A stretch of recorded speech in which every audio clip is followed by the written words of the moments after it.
নমস্কার। আজ একটা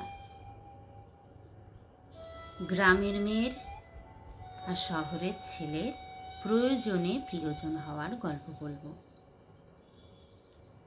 প্রয়োজনে প্রিয়জন করার অভ্যাস মানুষকে ঘুমরিত করে দেয়।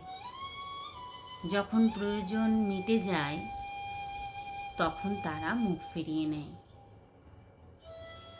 তাদের ভালোবাসা শর্ত সাপেক্ষ, তাদের যত্ন সময় সাপেক্ষ।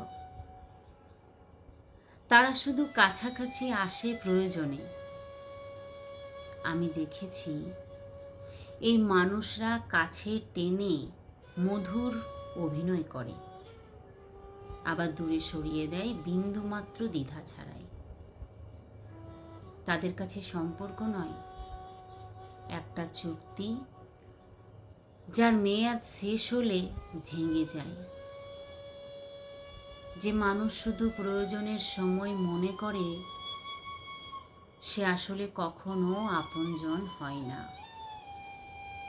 সত্যিকারের আপন মানুষ পাশে থাকে যখন কিছু দেওয়ার নেই, তখনও প্রয়োজন ছাড়া থাকার নাম তখনই সম্পর্ক। প্রয়োজনে প্রিয়জন করা মানে নিজেকে প্রতারণার ভেতর ফেলে দেওয়া। তাই আমি বেছে নিয়েছি সংখ্যায় কম হোক, তবুও সত্যিকারের মানুষ হোক। নমস্কার।